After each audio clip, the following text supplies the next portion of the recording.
Good evening, everyone. Thanks for tuning in and coming out this evening. We're having this housing meeting to have a bit of a conversation about what is currently in the plans for the Robertson South property, as well as an explanation about what the planning process was in terms of the Planning Commission. So this is a lot more, we can ask a lot more questions and be a little more conversational than we can in a public hearing, which will be scheduled for the next council meeting, August 26th. So I'm very happy that Mick has come to give an overview, and then when he's done, we can have some questions and answers, and then go on to the next piece of information. So thank you. Thank you. I appreciate it. My name is Mick Oakes with PLK Communities, and today we're here to talk about the Robertson South PUD and where this project stands today.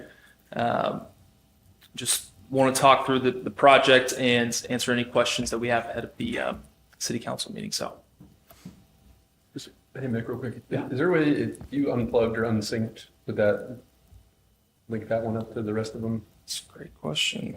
Just for ease of sight for our guests? Let's see if I.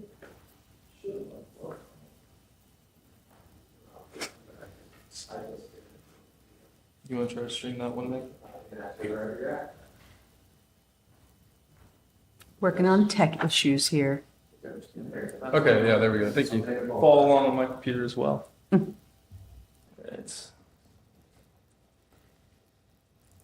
Thank you. Yeah. So high level, we first brought this to Planning Commission a little over a year ago.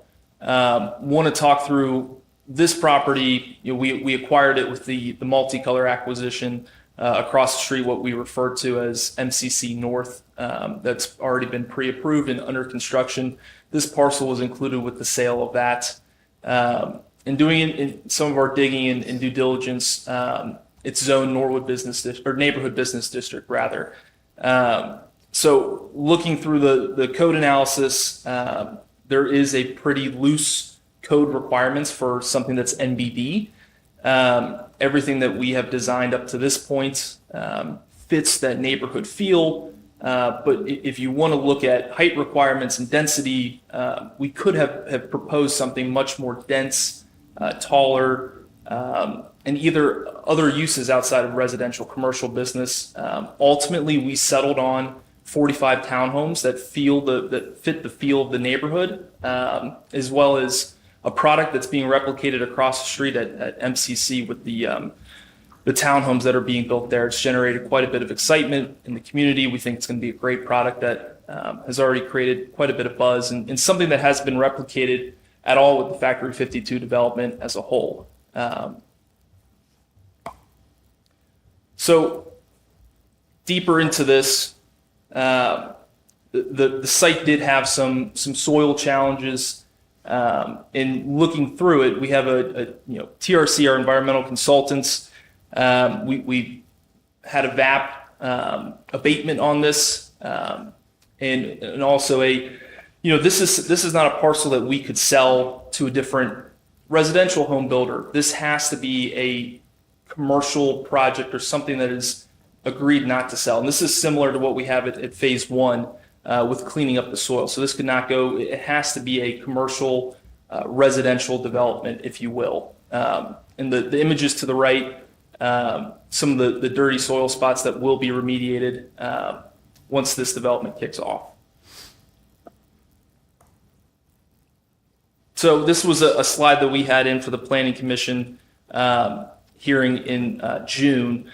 And we walked through every single zoning compliance with the NBD, the underlying zoning. And as I said, it's a robust requirement system, but we are well under all of these requirements for the neighborhood business district zoning. We won't have to walk through all of these, but it just shows that multifamily dwellings, townhomes permitted, heights, setbacks, density, parking requirements, and fire access. So as I said, this is over a year now that we've been in and out of Planning Commission. We've met multiple times with city, fire department, other representatives, and traded multiple rounds of comments and included updates into what's now our current building design. As recent as a few weeks back, we met with the fire department and addressed some of their minor comments, so they're happy and on board with this plan. But going through some of it, we did place a property on Robertson Ave under contract that was needed as a secondary form of egress in and out of the site. So that's been under contract. We've actually closed on that property now. Adjusted all the interior roads to a one-way street and widened the roads for fire truck access. Fire truck turning radius, extended the sidewalk all the way up to Robertson to make it more connected to Factory 52 and to the neighborhoods around it. The temple on the corner of Robertson and Beach, there was some concerns with their parking lot access into it. We actually came to an agreement with them. We're going to help them submit for a curb cut and give them direct access into their space as well. They wrote us a letter of support after meeting with them. And a few other miscellaneous things. This is really brief. There's way more comments that we've incorporated into this plan that's going before City Council later this month. So here's our site plan as it stands today. 45 townhomes, one-way road access. We feel that the blocking is correct. We've had multiple months to work on this. It feels and fits connected to us. We think that it respects the area that it's in, considering that there could have been a much different development in here. It does give a neighborhood feel to it.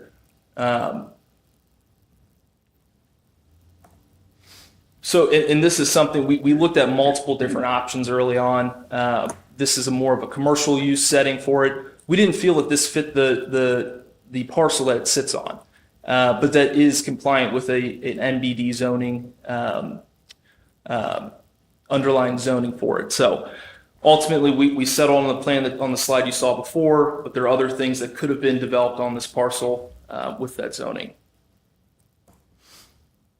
So landscaping plan as well. This is something that we talked about at Planning Commission. This is the same, very similar landscaping plan to what we have at Factory 52. We get great comments on our landscaping. Our team does a great job with upkeep and maintenance there. So we're using the same trees, ornamentals, evergreens. All of that will be what's existing over at Factory 52 will be applied to Robertson South.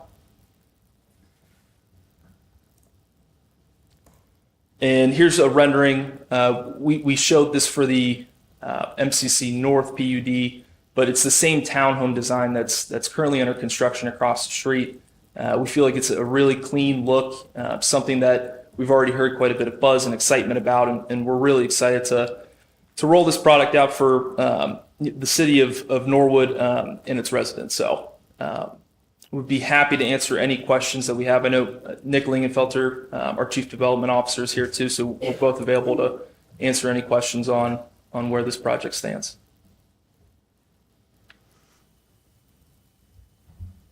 I have a couple right off the top. I heard you said 45, so that's down. Originally it was 48, correct? That's correct. Okay.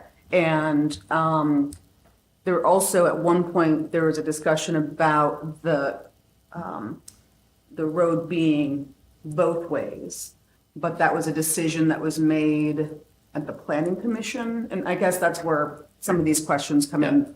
Where did that decision come from to make it one way in, one way out? So that was really with the meeting with the fire department as well as the building department. We were trying to work on those road widths. We designed everything based off of the Norwood building code. We came to find out that the fire department uses a different type of code as well to regulate the street widths. So when we converted it to a one-way, we were able to shorten that road down. We've since re-expanded it for the fire department, but that was at the request of the Planning Commission and the fire department. That's how we got to a one-way. There was also concern of that right turn in off of Robertson. So we've made that a right out only. We didn't want multiple flows of traffic, exiting off onto Robertson. So we felt that entrance off of Beach made it a one-way into a right out on Robertson was an easier flow. Can you go back to that Yeah. picture for me? Because I think I had it going the other way in my head. Okay, so in through Beach and out on Robertson. That's correct. Follows that looping pattern and then up off of Robertson for a right out. All right, thank you. One of the things that you've also, we've talked about is some of the decisions that you've made in terms of trying to mitigate the impact of the residents that are currently there. Can you talk a little bit about what those efforts have been? Yeah. We have built in a landscape buffer for almost all portions around our neighboring residents. That's something that, obviously there's going to be ongoing construction, so we want to make sure that there is a buffer there as well. But we have met with multiple neighbors, the temple, as I said, on the corner. We're trying to be good neighbors. We want to make this as easy as we can for everyone, and that's something that we always pride ourselves on whenever we enter a development, the phase of development that we're in right now. And then can you go, I think it's 2 more back where there's the image. So this site is neighborhood business, but the other side of the street where the North Project, that is blue. And so that's different, correct? That's correct. So it has the PUD overlay on it.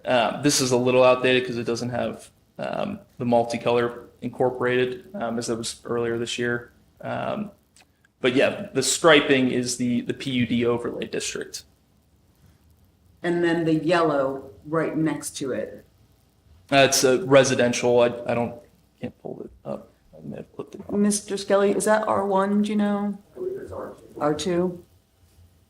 All right. And so you have purchased one home on Robertson to remove for that exit. That's correct. Yep. We'll be adding 45 townhomes back in its place. Okay. And then I know you've been working with ODOT and the state and the city of Cincinnati regarding the bridge. Can you Yeah, talk a little bit about that? Absolutely. That's something that we've been working with our advisors as well as the property owner across the street in the city of Cincinnati. So that road, Robertson, has 3 different jurisdictions working at the same time. City of Cincinnati across the bridge, Department DOTE on the bridge, and the city of Norwood across the bridge. So it's something that we're actively pursuing, trying to find ways to make some adjustments to that road. And adjustments is the wrong word, but renovations to the road. We want pedestrian safety there. It's something that we heard from the community concerns about. So we're trying to go above and beyond. It's something that we've heard the concerns where it's a little tricky with all the different jurisdictions right there, but it's something that we're actively pursuing with our partners to make improvements, not only just for Robertson Road, but then further back into the neighborhood of Norwood. So, Nicholas. Thank you, Mick. So to answer the question on how the bridge gets taken care of, because I think that's been going back for at least a year now or more. One of the things we've always talked about is the bridge is 4 lanes wide, shrinks down to about 1.5 on each side. So one of the things we were naturally working to do with our new entrance that's coming off of Robertson and should have paving going down in the next 60 days, we're being told. Will that kind of allow that first lane to decel into the property and really kind of slow traffic down, hopefully on the street. The other thing we've looked at is we do think at some point a stoplight will be warranted, but we currently don't have the warrants to support it. The traffic study we put in place assumes everything we've planned in phase 2. It does show that a potential building could go on the other side of the multicolored development. So, the right-hand side of the former multicolored property on the north. But right now that's not contemplated as any use. So where the building kind of gets skinny at the top, the light blue. So right now that's just kind of our road entrance and there's nothing else currently designed for that. So once we have a final design, we would then re-up an additional traffic study and say, are there any additional impacts that are being brought by this and cannot support the light? Because beyond just putting a light in, we can't maintain it because it's not ours. So somebody has to, even if we paid for it to go in, somebody must maintain it, somebody must manage it. There's a lot more that goes into it. There's also the belief that depending on how much traffic is going through, really what we're going to have now is what's left is the cut through traffic. So we have always known a significant amount of traffic exists that basically drives over Robertson from Oakley, whether it's going to Xavier, whether it's going somewhere around there. And so in theory, the new bicycle road that comes right as soon as you cross the bridge should put everybody right into the property. Then the only remaining traffic truly is, like I say, the cut through. So is that ultimately the right spot once that road opens, or does it go a little bit north to the old intersection of Beach and Robertson? We don't know. We based on what our engineers think, they think a light at the edge of the bridge would work. The question is, how do you cue that bridge as it goes from 2 lanes to 1.5? What are the other kind of other options there? But we do foresee at some point having that capability to do that. One of the things that we've thrown out there is this southern parcel is not a part of any TIF of ours, and we've known that for a long time. And that is a possibility the city could look at that and say, we want to do this or other improvements or do something else to help support the Robertson Bridge or whatever, because there will be some type of TIFable infrastructure down the road for the community to tap into and use for those improvements. We don't control that. Ultimately, that's up to the city on how they want to use that. That could be used to help repave the roads. That could be used for a million different reasons that the city wants to. And because that investment is going in, that money would then be available to be invested back into the area, however that needs to be done. As Mick said on the bridge, the big thing there is the multiple jurisdictions. Norwood is much easier to work with than the city of Cincinnati. And it's not that it's more difficult, it's just that there's more people and more process to what we have to follow. So we've been working with our lobbyist group, DSD Advisors, to help us work with the city of Cincinnati. We're going to work with the city of Norwood and then the state to find a way to fix that. Cincinnati wants that really messy interchange on the other side to become a roundabout. I don't know if that's right, but ultimately, the only way we can figure out what the right solution is everybody have a seat at the table. So unless we bring everybody together and we're funding this to happen, that's the only way to get everyone there. We do think the sidewalk needs to be repaired, it needs to be safer for families to cross, but we don't control that. So the best way we found to do that, and thank goodness the city of Cincinnati is willing to play ball, is now that we all work together and say, how do we now fix this bridge and apply for it? If I remember a year or two back, somebody had hit the bridge and then Norwood had to repair some of it. It's just a very difficult process. So we said at the beginning, I think this is probably a 5 to 7 year process. We're trying to accelerate it in any way possible because we don't control the bridge, but everything around there, as this continues to develop out, we have the mechanisms in place to continue to improve it. Obviously, we want all Norwood residents to be safe. We want our residents to be safe. One thing that wasn't discussed either was we actually had an additional entrance across the road from the south parcel, which we have agreed to at the last planning commission cap off. So now we're not trying to have conflicting roads there. So one thing that we've done as well is agreed to cap one of those northern parcels as well. So it really is just an entrance on Beach, an exit on Robertson, and trying to find the best flow and process for everyone. So glad the fire department seems on board with all the plan now. After we made those minor adjustments, we've set that road to the south. Let's see if I got that here real quick.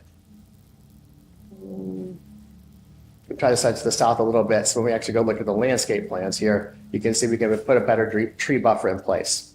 The original plan that we had presented was probably too close to the property line. It could have hurt some trees. We really wanted to make sure whatever that protective buffer was in place, that it was properly handled with this plan. So anyway, I just want to make sure I answer that the state stuff because Vic's not as involved there, and I can definitely cover more of the environmental stuff if that was needed. So.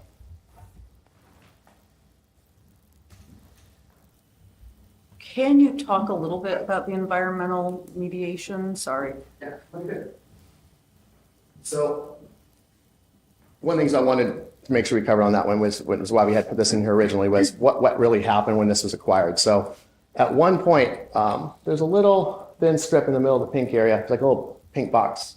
You see in the middle? Mm-hmm. That is the back of the glass company's garage.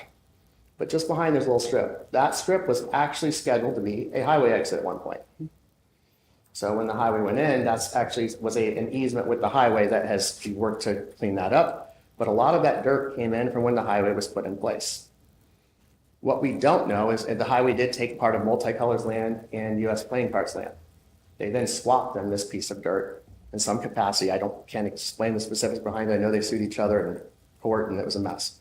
But whatever was dumped there was not the cleanest soil. So we are going to have to remove quite a bit of soil there to clean some of that up. Because that was part of the VAP program. So when Multicolor owned the property, it was actually bought by a private equity company. And when that private equity company bought it, they wanted none of that environmental liability. So what they did was they got what was called an industrial VAP, which is basically a way of saying, as long as you keep this an industrial company, we're never going to see you at the state and say, come remediate.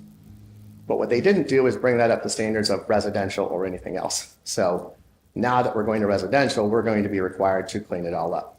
Same issue we had across the street on the prior building. Nobody had really tested to the level of what needed to be done. Once we got to that testing, it was nearly impossible to pass anything to put somebody living in there. So there will be a significant amount of testing that goes on here beyond what we've already done. And we will have to haul out that dirt, whatever they tell us needs to be done at that point, and follow the rules. But these were two conjoined properties under an industrial VAP program. And that's why we thought it was important to let everybody know, because we had a lot of questions. Why don't you sell it? I mean, we weren't trying to creep across the street. It wasn't our plan. It came with the property. So now that we own it, what are we going to do with it? And what's the best way to put it to use? So just for clarification, is that part of the reason why you are making them townhomes for rent rather than townhomes for sale? Correct. Okay. And that was the letter that you showed? Yep. That's what, yeah. So I think it was kind of important because it's like, this is what's called I'm sorry, back here. You might change that one. Yeah. So TRC is the environmental company that did the work. They issued a letter from the state basically saying this is part of our voluntary action program. It meets the standards for industrial. Because of that, we now have to comply with all those rules. We can't just go undo it and sell it to you or anybody else that would want to buy it to develop on there. We assumed all environmental liability with the purchase. So in order for us to acquire the building, that was a requirement. Same thing we did on the prior thing. So the only other way somebody does it is if they are willing to assume all environmental liability in perpetuity for whatever's there. So it would be very difficult for most home builders or somebody small to take that on. And for us, it needs to be cleaned up either way. So we're prepared to take that step as part of the development.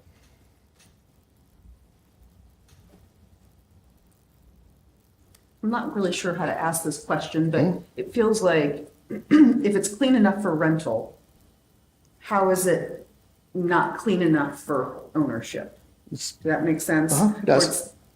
So there's two different ways to look at it. One is what happens if something's missed?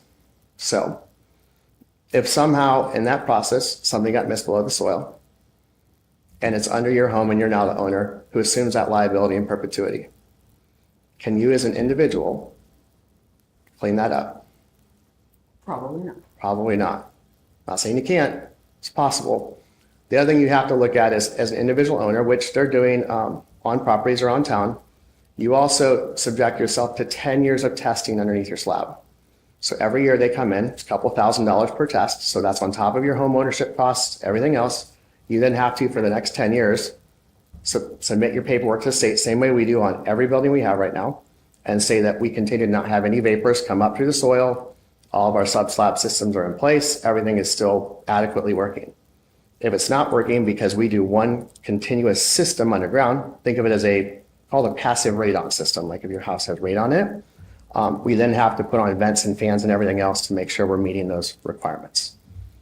As long as we have built it with the right barriers and everything else, we have never experienced that it has to come back on, but we still have to subject ourselves for 10 years to the state to show that nothing is coming through. So could you as an individual do that? Yes, you're taking on a high legal burden and a pretty significant cost to do it. Thank you. Mm-hmm. Does anyone else have questions for PLK folks?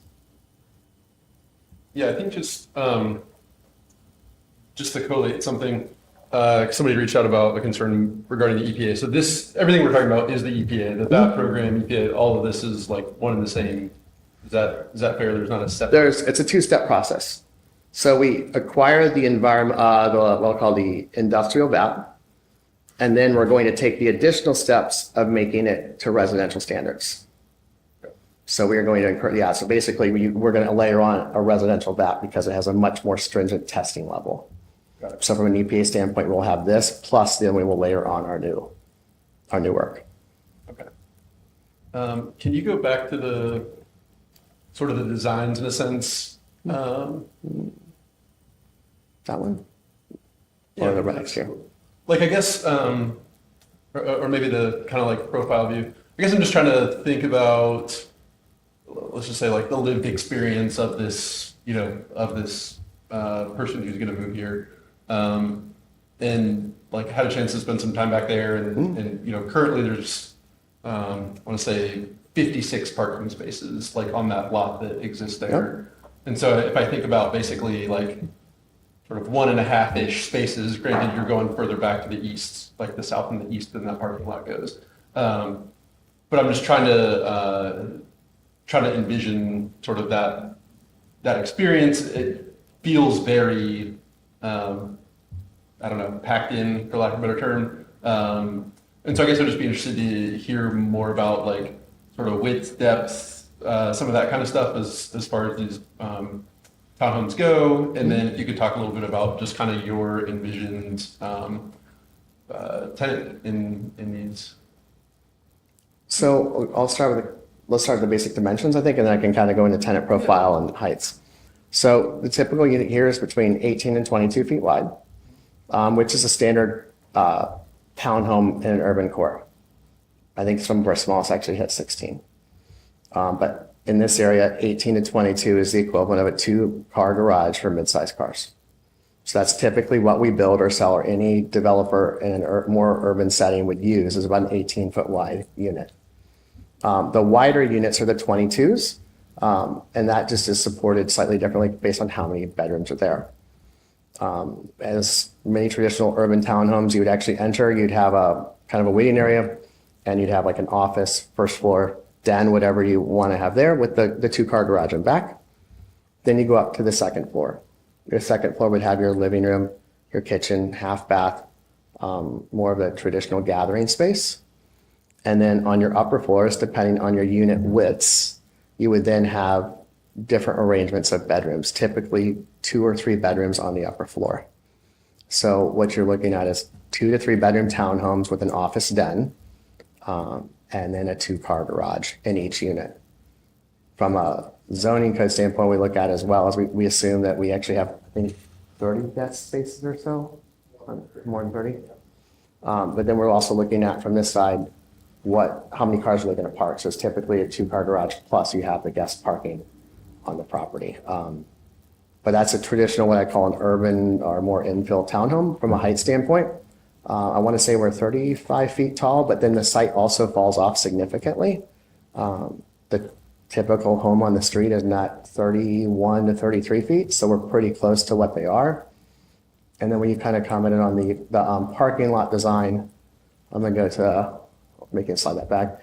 But in essence, what you're putting in where the parking lot sits today is probably 7 to 9 units at the most, because it only really covers that front portion.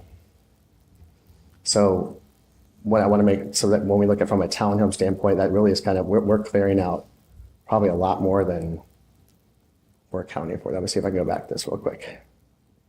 I believe the parking lot kind of goes into about this area.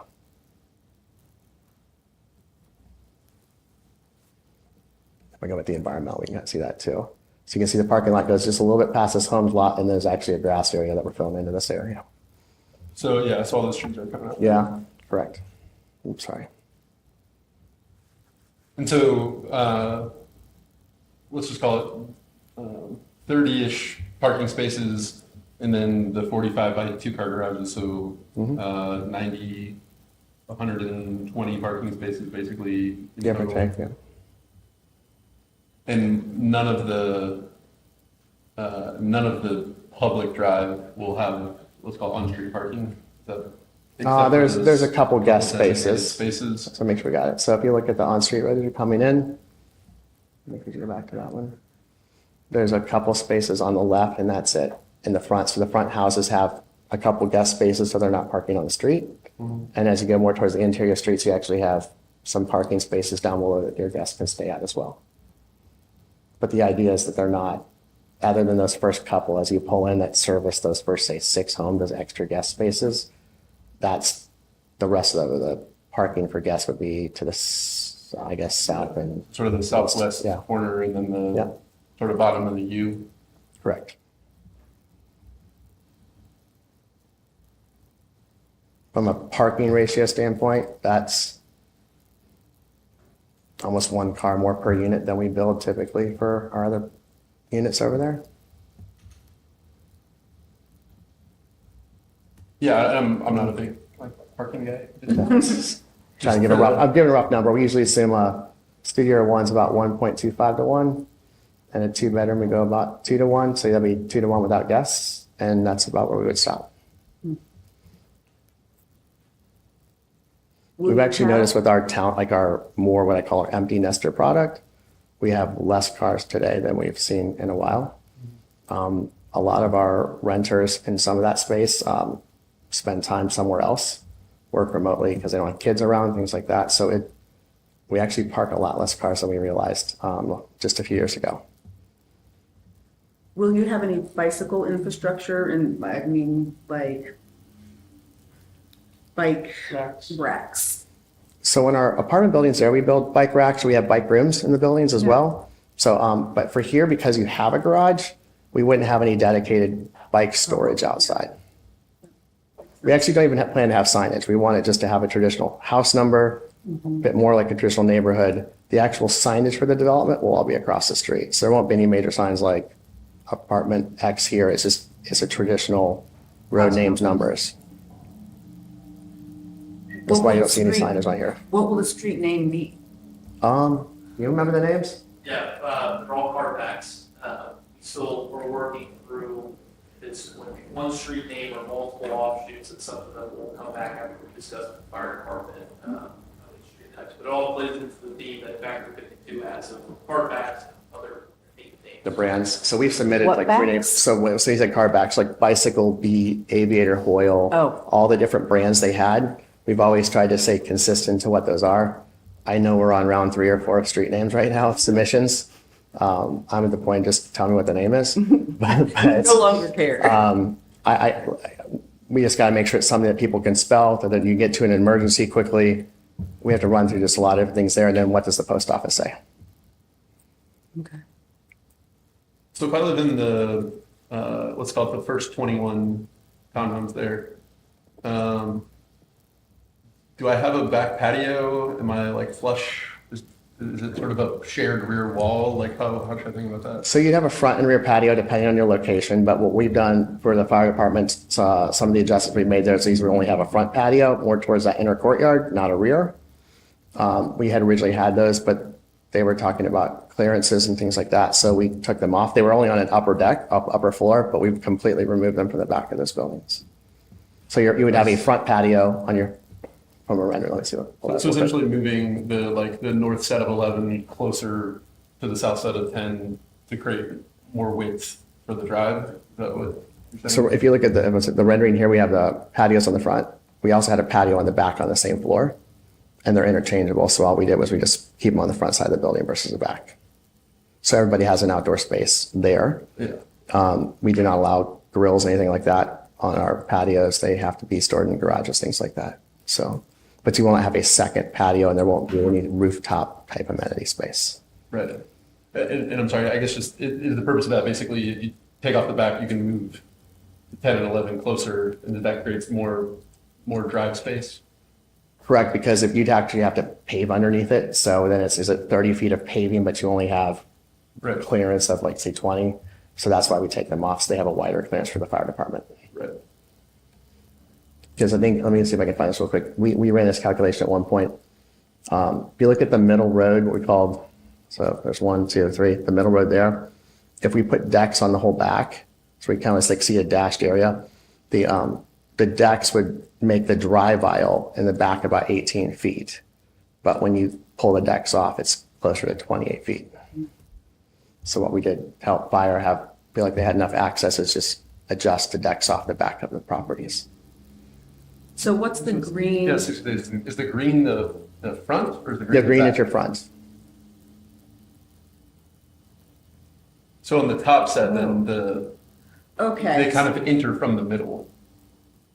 Or you enter from the back. So you come into your garage and your guest could go in through the courtyard in the middle.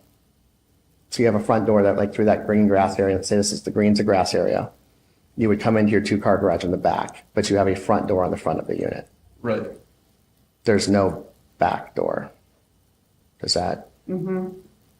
So if I look at right there, this would be the entrance to each unit would be this front door.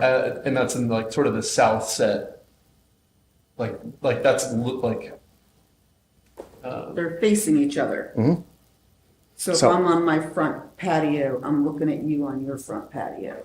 Will you go back up? Yeah, I think the difference between the rendering and that is we have grass where the rendering shows a car. Sure. So, because that's the Robertson North one. So that view is essentially like here. Like I'm looking at. Correct, but that one, because of where that one's located, we would, have it set out front a little bit. You'd have a front area with some grass in your front patio, correct? Right. So I'm pulling in, so I'm pulling in back here other than this top end set. Correct. And then otherwise, my front door sort of faces my neighbor in this little courtyard that is, I don't know, however wide. Yep. Okay, all right. How wide is that green courtyard up top? Patio. My guess is 20 some odd feet, but I don't know the exact number. Okay, that's fine. I think we're 44 feet deep, so we're right around half the depth of a unit. So, 44 feet of depth in the. well, average depth, because so these, I think we've straightened them all out. Some of them vary. As Mick said, we had to make some adjustments to make sure the fire department, so on our northern property, the backs actually articulate a little more.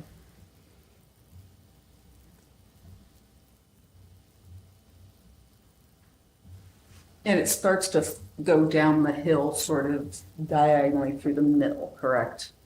Where it starts This is to the go- best yeah. way to show you all of this. Like I said, I didn't have any other way to do it, but where you start to see the lines get really tight together is where your contours are. So it's a pretty significant kind of fall off in that area. And again, this is something we looked at a long time ago when we were just exploring what could be done, but I think the contours showed best on here of anything I had.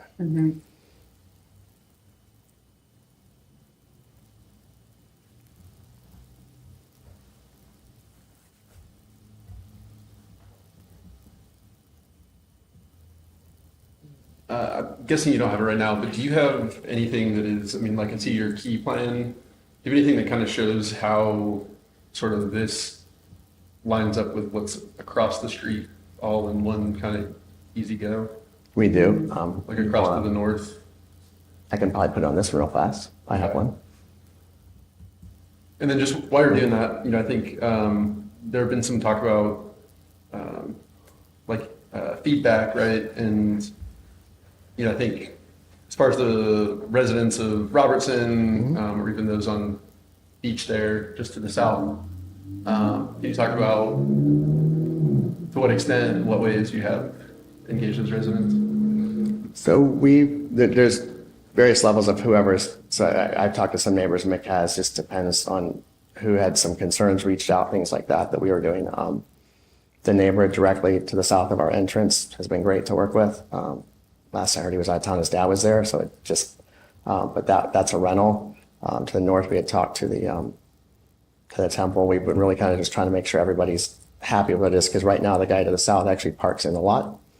So in return for cutting the grass, we let him park there. The temple was crossing over our property, didn't have an access easement, so we had to work with them on that. The property, we actually just helped the glass company because they didn't realize their utilities were running over our property, so we're helping them get that relocated as well, because Duke had some power through there. The property, that came from Andrew Glass, which can be using with Russ's Glass property. That one will have the buffer on both sides as we come in, but ultimately that made the most sense because we could then build that kind of detention area and have a one-way exit. The original plan that we had presented to council when it was a preliminary PD only had a singular exit, but as we really worked through with the fire department, they needed two. And we basically said, how else do we get it done? Because there was no other way to do it in the short entrance unless the entire entrance was almost a driveway. Thanks for pulling that up, Nick. So as Nick said, where his cursor's at, if he goes a little north of there, this was an entrance that ended, based on feedback from the city, the various departments, and we all disagree with what that was. So that way you don't have any crossover traffic, and then you have our primary entrance down here, so staged. So again, most of the traffic is eastbound here coming across Robertson, and then out here, bicycle, the property. And then this now only has an exit off on Robertson to kind of control where the traffic's going based on the feedback we've been receiving. Where your mouse is, Nick, is the entrance. Primary entrance here, this was the one that we capped off. This is the entrance as well. And then does that exit onto Robertson force you to go right? Or right out only. In theory, people stink about that, but Which is one of the reasons we had originally shrunk the width of the road, but then we kept getting asked to widen it again, and so we brought up like we could gravel on the side and shrink it even more, but that's still an ongoing conversation with the fire department. Unfortunately, they would like it to be wider. But if there's any way we can do it, build a bigger curve, whatever, we're open to it. It's to be an exit only. do you all have other plans with regard to acquisition of properties on the north side of this proposal or on the south side? No. I didn't want to buy the neighbor's house, but we did, we we wanted to keep our property where it was, but because we acquired it as part of a multi-dollar deal, we had to find the best way to put it to use. We're responsible to clean it up, we took on that liability, and we have to see it through. So, we never intended to buy homes over here, we've done that since day one, but it just became a part of the acquisition, so I have no intention to buy our property, not in this area. What's the total acreage of this parcel as we see it up here? 2.23. And then plus the home. So the entire parcel is 3 acres. 5, I think it was larger than that. yeah, right there. So there's a measurement on there. It's 2.4, but it's out there, that's right, it's right now. Go back one. Why not? Yeah. Grand So prize. it's 2.9? Grand prize. 2.9. I've got my son. I live across the street.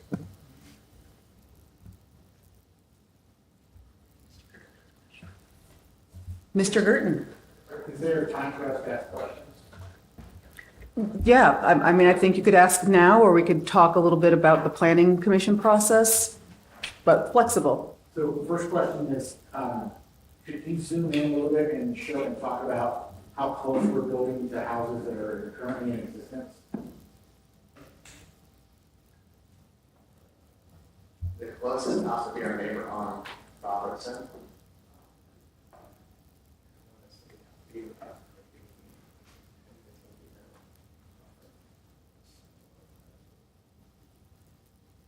Here's our property line, right here. So there we have a buffer, and then that's the street. Approximately 20 feet off the property line, so that to those properties, the property line, not the house, you're close to 30 feet. That's the property line. This one right here, you're roughly 20 feet off the property, this is the closest home. As you see, they hit over our property line right now. Minimum of 15 for fire. Minimum 50. 15 typically, or you have to do fire windows, things like that. So when Even you, along this side here. from an existing home, Yeah, well, they'll be backyards. From an actual home. Yeah. That's where they're from. So it's we don't have minimum 50. 15 feet, right. Yeah, this is the closest house. Right. Yeah.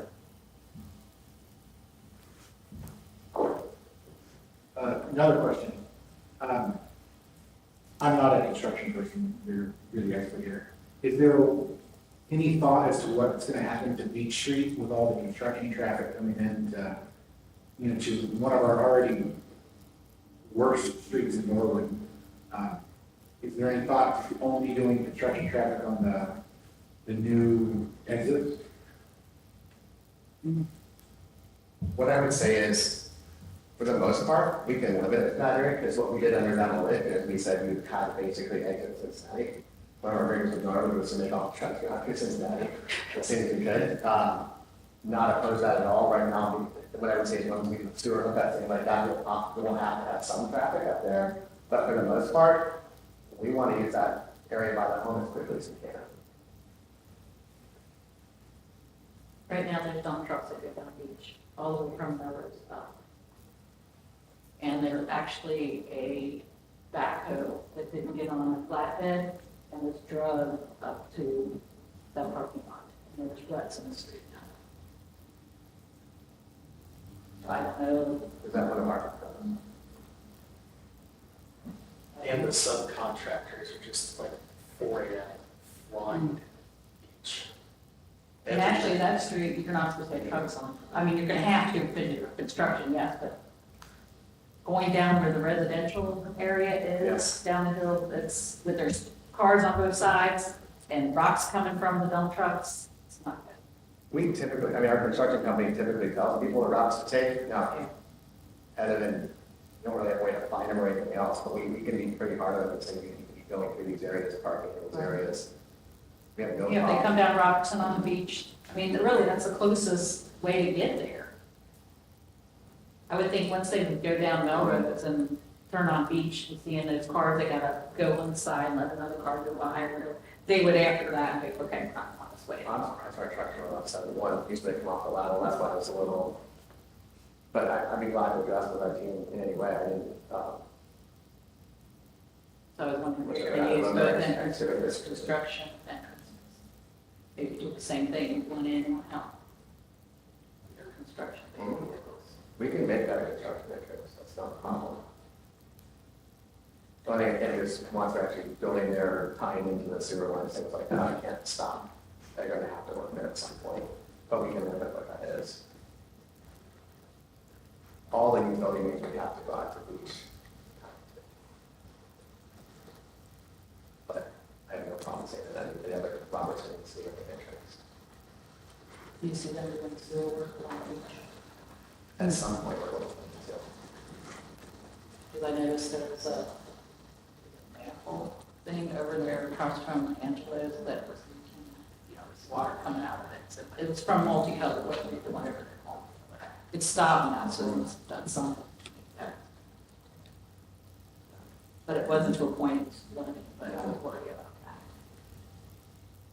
We are required to upgrade all the infrastructure we have there, but again, I don't know, I can find out what that was, I was not aware of that.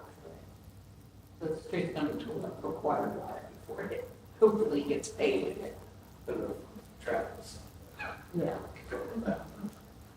Yeah, these cars going down, it's very hard to. I swear one guy was probably doing 50. And Norwood police won't do anything about it. There's trash everywhere from like, you can see the drivers just tossing stuff out. It's nasty. From a construction standpoint, I have no problem telling us our guys to put up signs, no construction truck down these roads, but if we can help in any way there, whatever we can do within our control, we're going to do it. If there's a way we can help. There's a lot of pedestrian traffic. A lot of dog walkers.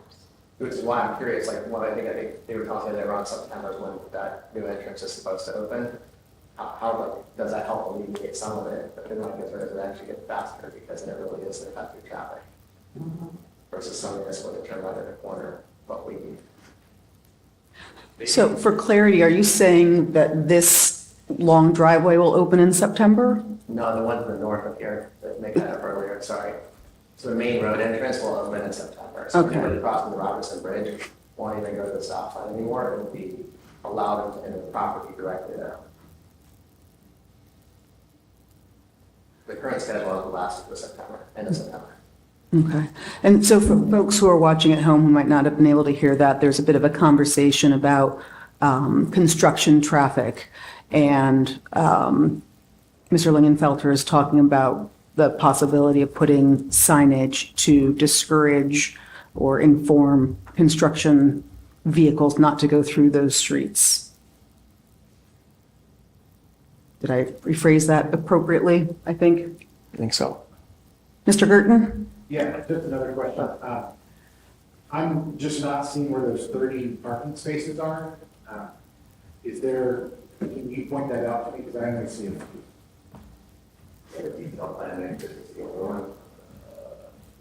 Like there's,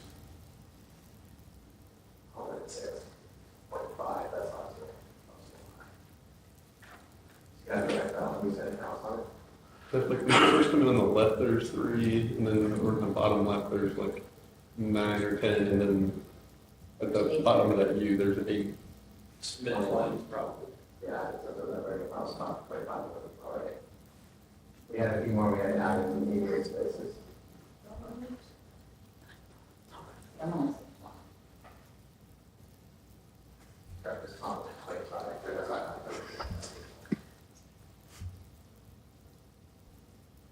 that overflows can go on the beach. I guess that. That would be, I understand the concern, that would be a higher gas overflow typically. Can you say that again? I'm sorry, I didn't hear So that. the concern is that if there's more than 20 guests in the 40 some odd units, that the overflow could go into beach.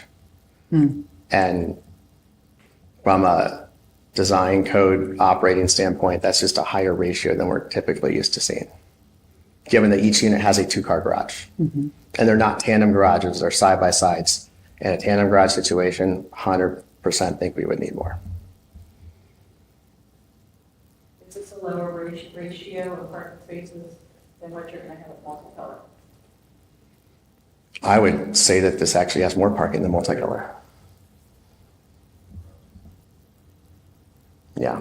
I mean, free parking, yes. Not the ones that come included on. Right now, if we go to the multicolor site plan, so on the multicolor side right now, you've got more of like a parking lot that's temporary until we figure out what the other piece becomes. And the question is that area, ultimately, does that become another garage or something else? But we don't know at this time. So it's currently planned to be like that until we continue to build and gauge what additional improvements we need to make, if any, beyond what those 100 and some odd spaces are there. But on your internal streets, there's significantly less parking than what we had in the south, taking that lot to the right of way.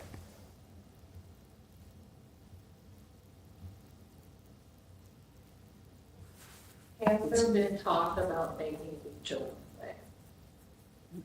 At all, not that I want, I'm just wondering if that's something in play. Not by us, that wouldn't be up to us, but if we can help aid in any way, again, I don't know that answer. I just wondered if it had been spoke about. Do you have a sense that that would be help? And I'm not saying yes or no, I'm just curious. I just wondered if they were actually talking about it. I don't think you'll know until this is over. It's not changing color, Problem but with traffic.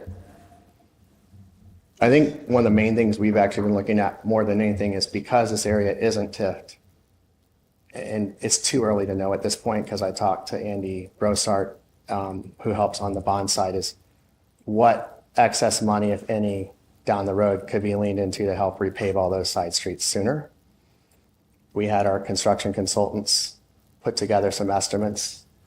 The repaving the road isn't what's expensive, it's that all the curbs and everything are compliant, and that all that concrete work is about double to triple what the actual paving costs are. So unfortunately, we couldn't just pave. We'd have to do all new sidewalk aprons, everything else. Because we, about a year ago, applied for some OKI funds, just trying to find other ways to help speed that process up with the city. So that's one thing I do like about this, is hopefully there's a pot of money more quickly to help repave and improve that infrastructure on the public roads around us. Because it is a mess. It's tough. I know we're not up to the quota that would require a light, but it was several months ago, they were meeting and you had actually have some kind of a program that would tell how many cars went that down each in the residential part of each, not the 52 side of each. And it was like 480 a day. That's gonna definitely increase. This is all. That's a lot for a residential street. It will be. Are you saying Beach or Robertson? You're saying Beach. It's like 8 or 900. Okay. Oh, Robertson's a couple Because thousand a day. Yeah. No, Robertson's Yeah, yeah. significant. So you're saying, pardon me, Beach Street was at 400? Is that because people have been using it That's both for? directions. Yeah, You know, but we're not over the multi-cover, it's probably more over there. right. So I've requested updated data on that. I have not received it because the company that pulled the data together went under. So I'm trying to figure out a different way to get a hold of it because it's a major retail software that a lot of people use. And so we're trying to get the updated data. Just like point on it and see what happened that day. I can go day by day, block by block, exactly where the traffic is going. Correct. So, Like, yeah, go ahead. no, I didn't. So there's OKI has a site. It's like a traffic counts site. And so like Williams Ave, just for reference, like kind of where Verdi's is 2,500 a day as far as traffic counts. And that's, I would say there's, a good number of homes on there. And then like Montgomery Road is 15,000 a day. So, I know that's not exactly apples to apples, kind of scale down, but when I get 400 a day compared to 2,500 on Williams, there's probably some bandwidth there for different streets, but 400 is, I would say, a relatively low number in the grand scheme. But the street's like only 18 feet wide. When you're talking like floral, look at how big wide that is. That's gonna be a greater amount. I mean, it's just, we're small back there.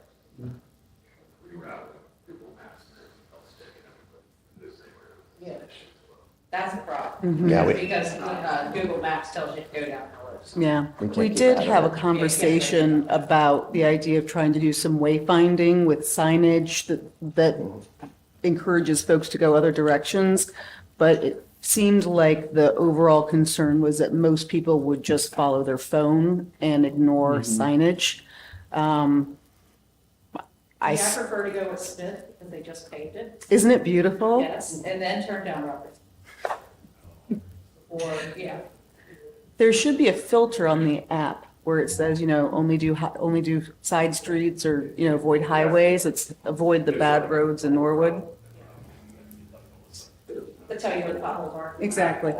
All of it. Yeah, I mean, we've thrown out suggestions in the past. We've studied them of like, what if you do stripe parking for residents and then you alternate sides of the street to force cars to almost slow down going that direction? Because obviously the fire department doesn't want all the safety, whatever we call them, curbs, things like that. But there is ways that you can do a curb extension. We've definitely thrown out stuff in the past, but it didn't really seem to go anywhere. But we're willing to explore any way to help that we can do it. The roads are terrible. We get it. And we actually pulled up some of the city and state registries of what like the roads were graded. And when the ODOT gentleman came down here earlier this year, first thing I'm like, you're riding in my car with me down this road because there's no way this is at the level you said. He's like, you're right. It's about twice as bad. So they know it. The problem is you have to be graded a certain level before you can apply for the funds to redo it. Or you have to find an alternative source that funds the improvements on your own. And if you go down Beach, even though there's driveways for those houses, for every house, there's a car in front of it. Because, to jockey your cars, you might as well have one on the street or one person that leaves earlier than, So they have 3 cars. Hey, Mick, do you have, looking at it's called that sort of south bottom part of the U, those townhomes there. How far is that from the interstate? So, Like I'm just Yeah, I'm thinking basically from that kind See of. if I have the survey on here. Sort of Because- southeast part of the townhomes to the interstate. It's further than the line because the line is the state property and then there's a state property buffer before the interstate. Before the actual. Correct. So we just show the line to the state property. Then there's additional buffers out here that way. And are the, which way should I interpret the elevation change there to the, like, in between the two? Is that a hill or is that down?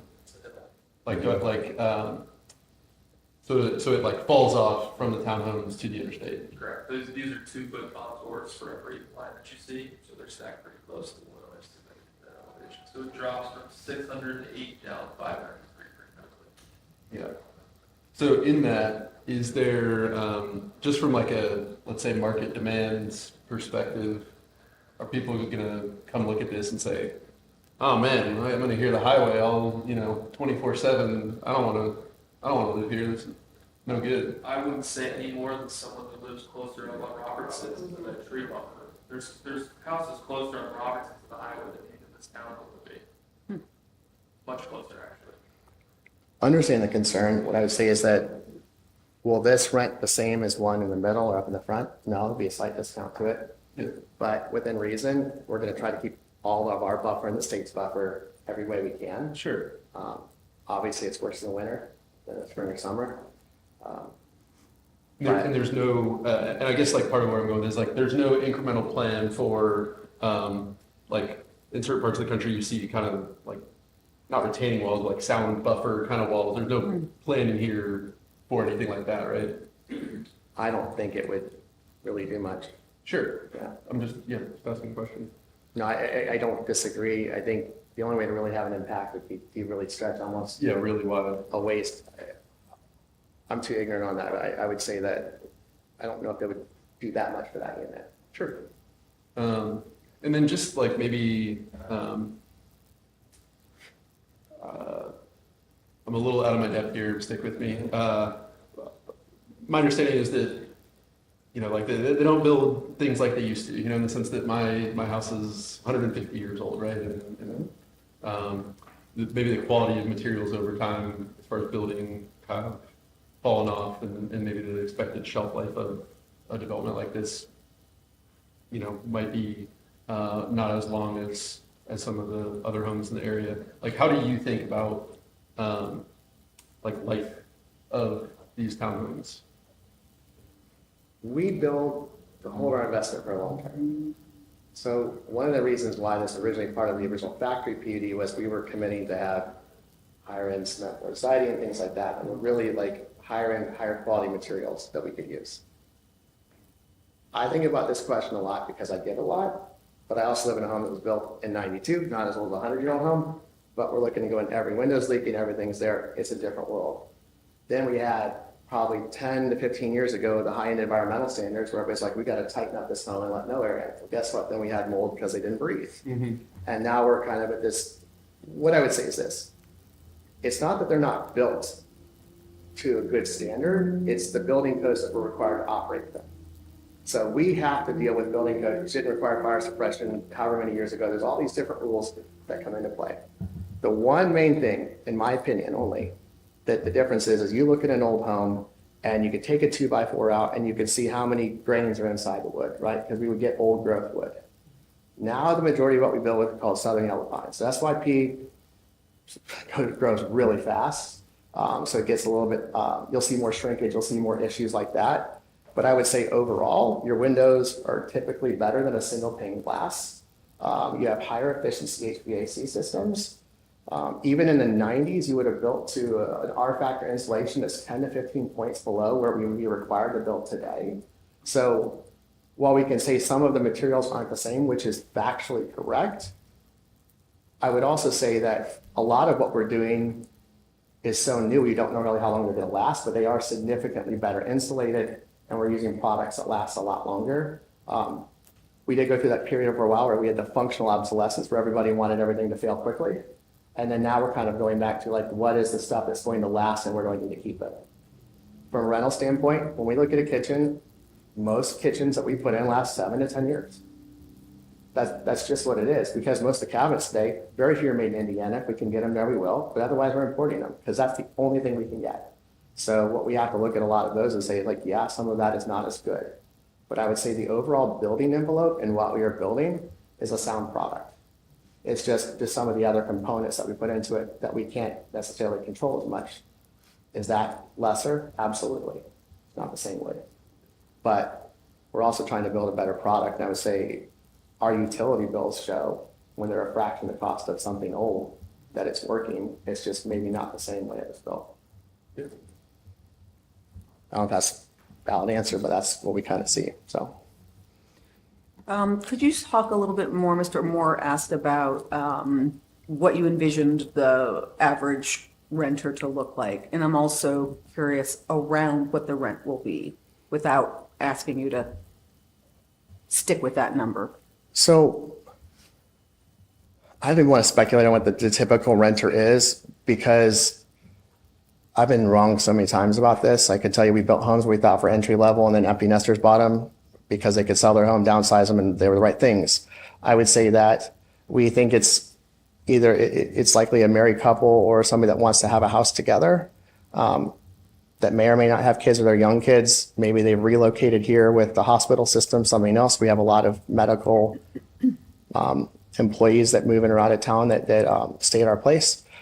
There's a lot of different options there. And it's likely somebody that works from home. I would not be shocked to see people, empty nesters, rent a townhome, because there's not a lot of townhome product. So when people rent, a lot of what they usually think about is what's my noise, top or bottom, which is why a townhome is a little more attractive, because it's really kind of side to side, but it's not the same noise kind of pattern, and it really is your own personal space.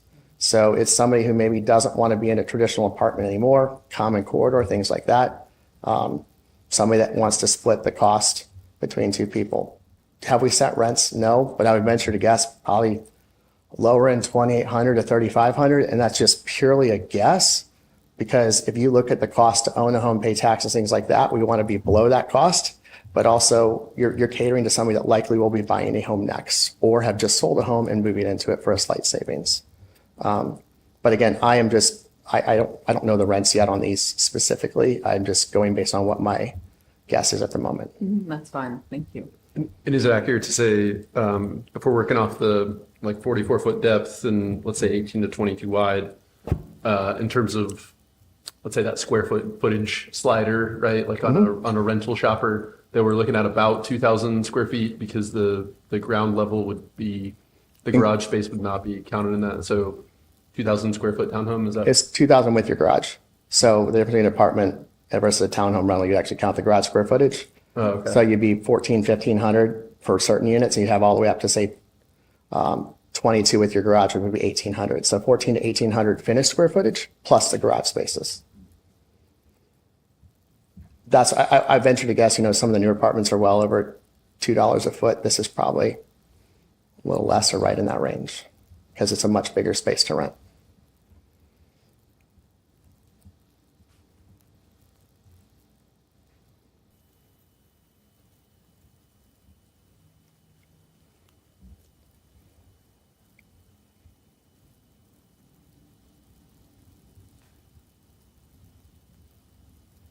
While you're thinking, I wanted to see if we could have, if it's possible, Mr. Skelly, if you could do a bit of an overview about the planning commission piece of it and how that fit into the overall process.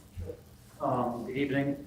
So you heard early on with the presentation that this is being at least considered by the Planning Commission and by council, probably going back a full year. So originally the application came in for the multicolor north and south, and then also phase 2, which is, I can think about 5.6 acres to the east of, I think it's Bicycle Lane. So you had that all together coming in, considered as both a preliminary and a final. So it worked its way through approval with staff, public hearings, et cetera. Eventually, it came to a point where it was brought forward to council, which you reviewed, I believe, probably in December. And essentially, the multicolor north, phase two was all approved. And I believe there was still some sort of concerns that we had collectively with regards to multicolor south. So that in itself has been going on for quite some time. As you heard, they were looking at fairly significant changes, providing secondary access, which, staff appreciated. I think it'll help in terms of the traffic dissipating it. Definitely with regards to the internal circulation, and then obviously the yield, the open space configuration, additional parking, et cetera. So that's essentially high overview. How this came in, and I believe you had some earlier discussions about a planned unit development. I'm happy to go into that, explain that if there's any concerns. The way it was presented initially was well within the rights of the developer. So the underlying zone is neighborhood business development. As it stands right now, there's not a lot of provisions either for multifamily, for townhouses, if it was single family, even freehold. It has everything in that. I believe I saw early on, it'll look like almost like a pickleball court, which is something that you could have. So well within the range of commercial, retail, et cetera, you could have certain uses that would probably generate a higher yield gross in terms of traffic and also the peak hour demand. So depending on what you would put here, there's positives and negatives depending what you have. So I think what PLK is familiar with doing is building residential communities. So this kind of mirrored what was happening on Multicolor North. So that fit with what we're doing. But again, the developer has the option either to go through a base zone and then make a calculated decision risk. If they go through that, what additional variances they have to request. Now, in that procedure, let's say if there was 12 deficiencies or relief that they required, they would have to get approval for those 12 variances. But it's a crapshoot because going through either staff or the BZA, they could get granted for 10 of the 12, and then maybe 2 of the ones, whether it was staff or the public, would not like, and then it becomes a poison pill because it could be one of the variances dealing with height, and that was the one that was crucial to give them the yield. So going through the plan unit development provides the option to the developer saying, well, treat it as a whole unified development. There is some give and take, and typically in the ideal circumstance, you get a better design, and it's more thought process in terms of all looking at it, because right now the zoning ordinance for this particular zone doesn't have a lot. So it gives that additional oversight provided for it. So not to mention that in the future we could have it, but right now, a planned unit development is kind of like a mixed blessing because you just have to be very careful going through it. What fits for the overall neighborhood? How does it fit the city in terms of long-term perspective? But I think at least what you see on the north side gives you at least a fair indication as to what, you can hopefully anticipate for here. So happy to take any specific questions. We'll go more about the PUD, but essentially what a PUD does is it takes a subdivision and land development ordinance, which we do not have, and meshes it with a zoning ordinance and puts it together. And that's where, the back and forth comes into place. So it's not to say that it's the best method, but since the city does not have a subdivision land development ordinance, this provision, chapter 1155 in our ordinance, does provide that stepping stone to getting hopefully better design. Thank you. Did anyone here have a question about the PUD? On the PUD, has the plans been finalized and approved and they're set to go? She's asking, sorry, the folks at home can't hear you, so she's asking if the plans have been finalized through the Planning Commission. Is that correct? So, correct. So on. You go to the mic? Sorry. On June 19th, we actually had a special hearing for the Planning Commission meeting. And that was endorsed for a preliminary plan or preliminary PUD.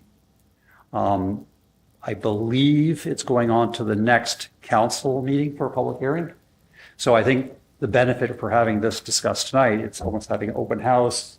And it's giving you at least a preview of what will be on the next agenda.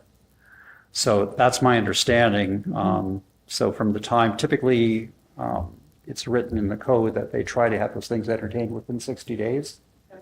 Now, it could go longer. We could have a lot more people at the next hearing. But like I said, it's been going through quite some time. And even for myself, coming to the hearing tonight, granted, I was asked to come, but, there's further refinement that I saw tonight based on what was at the June 19th hearing. Yeah, so again, but it's moving or gravitating to at least what staff provided information, and even what the public had at the planning commission meeting. So I believe right now it's down to 44 units or 45. Okay, so. Nick, are there any other examples of projects that you guys have done like this that are, I don't know, let's say kind of like snake through other, existing older homes in this way, whereas, the stuff to the north of Robertson is more, blank slate kind of work. This is kind of fit in there. Anything else come to mind? The closest thing I would say that we have is the Jameson in Madisonville.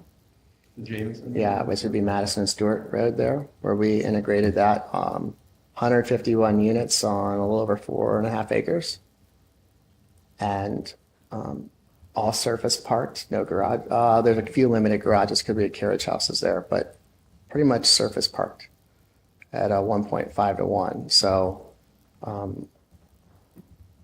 we've definitely done this type of product. I've built townhomes in multiple infill lots, probably for 10, 12 years ago doing that. But no, this would not be, what this allows us to do is be a little more flexible than a traditional apartment building plan, because we can stagger it. Like, a traditional apartment, we couldn't kind of wrap that bottom building. It'd have to be a rectangle. There's not really much we could do to that. So it does give us a little bit more flexibility. But I started my career building townhomes, so that's not, I would say there's nothing kind of foreign in that aspect. The closest thing we've done around here would be the Jameson in Madisonville. Done townhomes in Oakley at 2 different developments. Our roads there are 17-foot wide, that's which I pointed out. Like, I think these are 20 something. So this is definitely a significantly different infrastructure build, but not different than we have built before. If anything, I'd try to get more on here. So typically we're building in an urban area. We cover every inch. You said you try to get more in here. If maybe an unusual question, but if you were to say kind of your least favorite part of this, what would be? The design? Yeah. I wish I had more units on Beach Street, but I don't. Believe it or not, people want to live on a busy street like our renters do. Like when I would sell townhomes, the most expensive units would be on the busy street. They want to be in the action. Like that's a younger buyer when they would buy a townhome or rent. That's 100% what they wanted. Because the middle units are more like no man's land. Pretty much, yeah. So I mean, but that's just going from a renter buyer perspective of what we typically look at. Now, personally, I live in a home that has a sidewalk, and that's what I want. But the resident that lives here, and there's a lot of people that do, this is typically what they would want, and they would want to be more towards the action. I do also want to highlight something real quick from Mike. So we did include this, and this will be in your council packets as well. We did submit, we are fully compliant with the underlying. We've actually gone through that a few times before. We've said, hey, we comply with the underlying. When this first started, we put the PD overlay in for 2 reasons. One, the city felt it would be nice to have some additional controls in some way. And then number 2, we were trying to commit to certain materials, things like that, to say like we weren't going to cheapen out on this side of the street. Because under the existing zoning, we could make this thing vinyl siding, we can sling it up 5 stories. I think we're allowed 50 feet. We could surface park it all. There's a lot of different things we could do, and understanding that, like, just from a scale perspective, you want to go residential, like traditional home, all the way up to the bigger buildings down the street.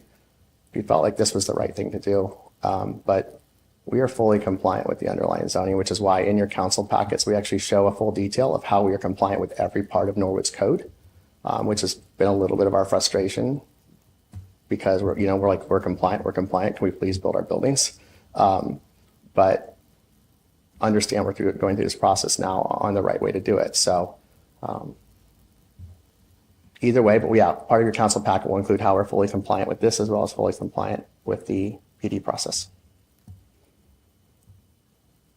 That's the one thing about the way the PD overlay was put on. The PD overlay was put on with no rules, which then effectively defaults to the base code until a set of rules are in place. So a preliminary plan establishes those rules so that we have to follow those going forward, which is what council's approving. And then we come back with the final. It's what Mr. Skelly said. I think the primary change we had here was just widening the roads at the request of the fire department. Beyond that, I don't think we've changed anything. And we added maybe the 2 ADA spaces, which we're required to have as well. We're missing on the first plan. But I don't foresee any drastic changes that most people would recognize at this point. I see the drainage on there. I know that the development on Wasson Way, they have a giant water retainer underground to help mitigate. Your land is very different there. When would we have a next big rain? How is that area protected? So right now, the site currently has no what's called on-site retention or detention. Retention, just saying, retaining water versus detention just instantly puts it back out into the system. So what we have here is we are creating on the far right, Mick's got it there, what is on-site detention. We can turn it into retention. That was one of the conversations we had with the Planning Commission. So if you actually retain water, it counts as open space here. But if you don't retain water, it doesn't count as open space, which is an interesting calculation. But that's just the way the code is written. So, but the idea was to just hold any major water events, and then it lets it back into the system slowly over time, which currently does not exist on the property. So it's the comment about there's massive rains or something like that. This will be designed to hold the rain that sits on the property today, and as well as catch up anything that would not have, or like if it would have seeped into grass, then we have to calculate for that. So it calculates for all of that potential water. And that will then be built on the property back in that area. So what will that look like? Will it be grass? Typically grass. Yep. Okay. And then another weird question about how quickly does it drain? All depends on how much the system's taking on. I can't answer that without being having an engineer here. But Okay. Would it be days potentially, or? typically it's fairly quick. But I mean, Okay. so if I look at the underground system, I want to say it's like a 4 or 5 inch pipe. So it basically has to seep out through that pipe Through the over time, straw. depending on what it's doing. So the one in Wasson, I believe, is a 4 inch pipe that comes out of there. So basically it has a massive tank that holds it and slowly puts it back into the system to not overload it. And then once a year, we have to pass an inspection to show that everything's working. You send somebody down through the manhole and you check it. Those systems are extremely expensive, and The underground ones? it could easily add $750,000. Okay. Will there be landscaping around it, or will it just sort of look? Yeah, pull it up real quick. We don't have that one on here. There will be some landscaping around it, but typically you don't put landscaping in it. But that secondary page should be in there. It's just not in the presentation. I apologize. Is there a version of that that has the lighting as well? The plan the final plan we sent through Planning Commission will include that. Okay. Yeah, we have to meet, there's a code minimum and like so many foot candles you have to meet, things like that. Yeah. So this is the area for The south side. That's what not just Yeah, that's what Susan, it's on this one. Oh. It's different than. that's the right hand page. It was just missing it. Oh, got it. Sorry. All right, thank you. But a lighting plan, I don't have one, but I can make sure that we can supply it to be reviewed. Yeah, just thinking about, what are the preferable things of Mhm. noise, light.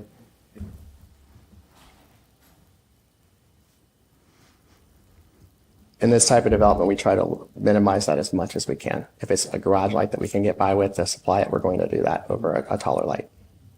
Because that affects not only our neighbors, but it also affects our residents as well to have those bright lights.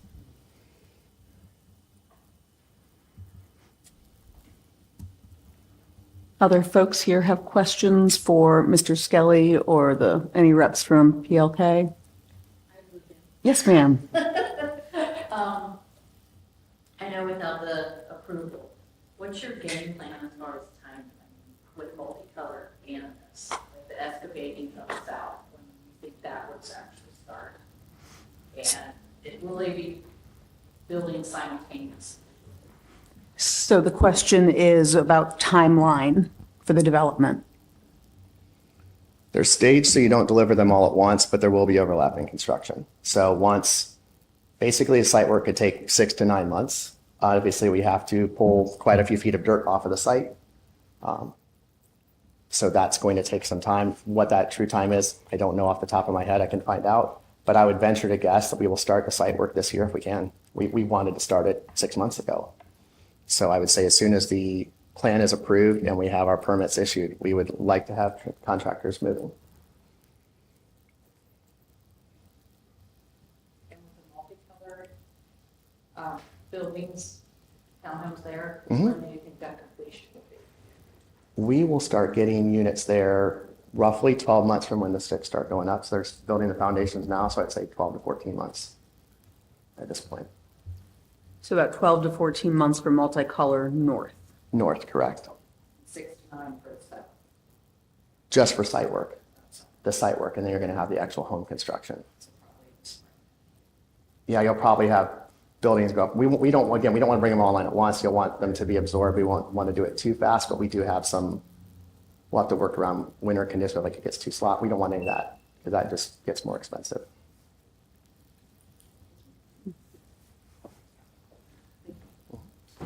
Yes, sir. Buildings, like, I live on the beach, I think it look nice and if they have more, the traffic. You help us get stop signs at like Ida and Leslie there, just slow the traffic down. Because it's going to just be our problem, and your tenants' problems as well. It's going to be rid of trying to walk the kids in the stroller, raise a family, and it's driving so fast down that road. And the police won't help, like if you guys have an ID trying to get through the council or anything else, we help us get some type of stop signs there to help slow the traffic down and everything. Maybe that's going to drive through, but it's horrible. I'll be glad to pay for them. Problem is, I put them up before and I've had them pulled down because I wasn't authorized to do it because I'm like, we got to stop here. And so if there's a way that we can do it, like we can ask our traffic consultants to justify it. Yeah, I think it's just a matter of we can give the data that's needed to happen and we can even pay for it. But the problem is I can't say it's going there. When you first at Factory, when you first entered East End, we're missing a stop sign on one street and our traffic study said to put it in. Yeah. And we fought for 6 months afterwards and it got taken down at least twice, I believe. Because we kept putting it back up. We're like, no, somebody's gonna get hurt. Yeah. So I think that there's two things, that, and I would say that the sooner we can resurface and actually like just stripe a crosswalk, whether it's needed or not, the visual slows people down. And that's the easy fixes, those are key fixes. Center there, like we're walking the dogs. Yeah, the stripes there, yeah. Even a flashing Yeah. stop sign with a crosswalk sign, there's not even a crosswalk sign there. You know, the yellow Yeah. sign, there's. Flashing signs are hard, main signs are not. The flashing signs can get pretty expensive, but I hear what you're saying. Like, but I would say if it's a crosswalk sign that goes, that's pretty easy. Question is, do you have utilities, other things we have to deal with? But again, we're glad to help in any way. We can ask our consultant to help support it, write a letter, whatever. And then the city just has to be willing to put it in. Like I said, we put up our own signs before and I'm glad to help in any way. Those are really not hard to do. It's just, we have to get the city to say, yes, we want it. And how do we put it in place? Also, as to pool with council, if you email Emily Franson, she's the chairperson for the infrastructure committee. We've had multiple residents ask for stop signs and we will figure out whether or not that's a possibility. Emily She Franzen, sits over here during. E. council. Franzen at I'm glad to norwoodohio.gov. move along and say like, these are the streets they need it. But I believe that that goes through the Safety Service Director, It does. his We- office. We speak to NOAA. It depends on who owns the road. It's the ODOT. Traffic studies are a possibility. It depends on whether or not ODOT surpasses us in authority. But we've investigated multiple, like, possible stop signs. Yeah, we've been asking for police presence there. I can't speak as to police presence, but Norwood we will would look. make a pin on they roll right through the stop sign. Stop sign. You may well have already done this, but you can on, there's C-Click Fix, but you can also do it through the police department's website. There is a traffic issue. You could also put in if you're seeing drug deals at a certain corner. Right. You can sort of give information that way. And I can tell you that the police chief does go over all of those weekly. He has them in a big binder. So I know that he actually sees them. No, I'd say high level. I will absolutely make sure we have some plan implemented to make sure that construction stays off beach. I can make sure our guys continue to tell everyone in all of our weekly meetings to stay off those roads. We can stop everybody, no, but we can do everything we can. And glad to help on these stop signs. Again, we can even help with the data, but we have a list. I will personally help you figure out how to submit it. I just can't do it. So.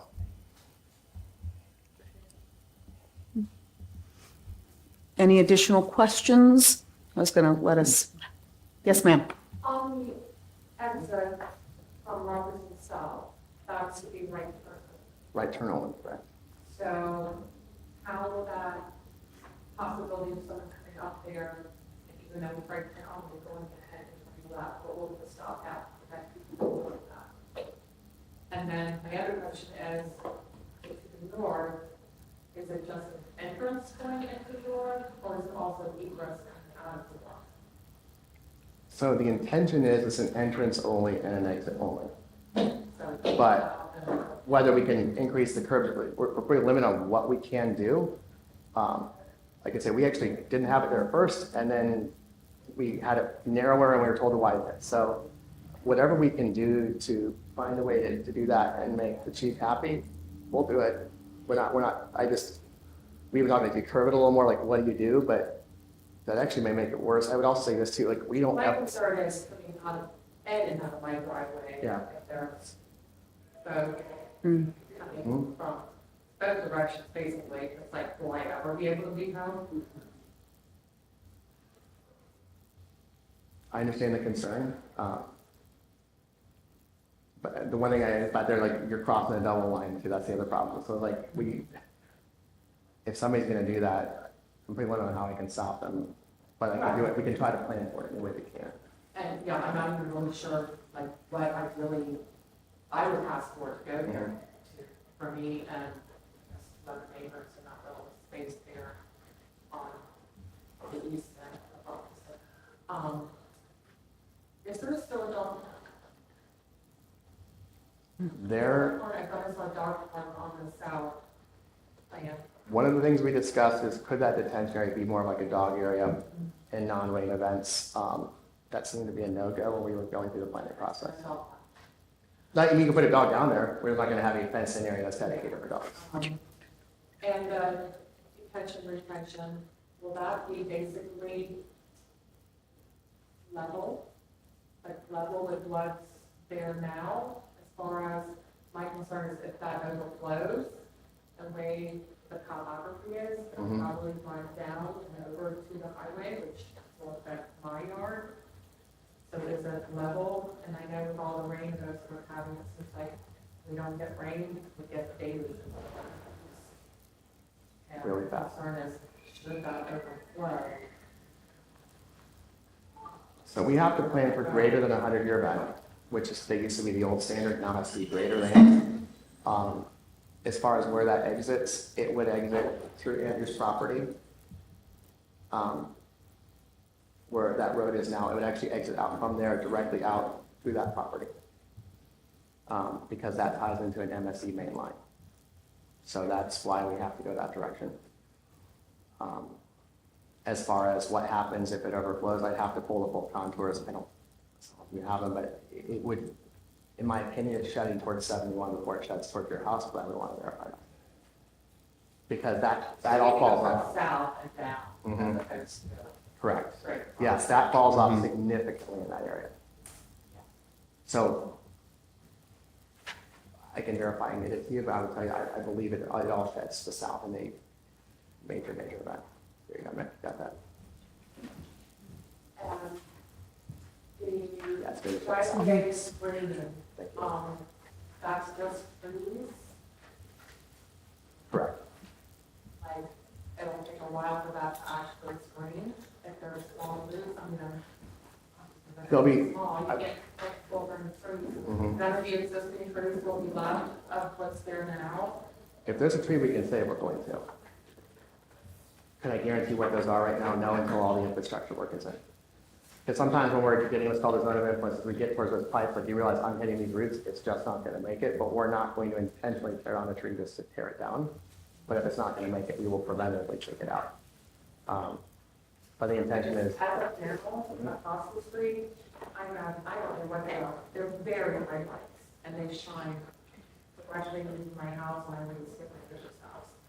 So if that's gonna screen the something,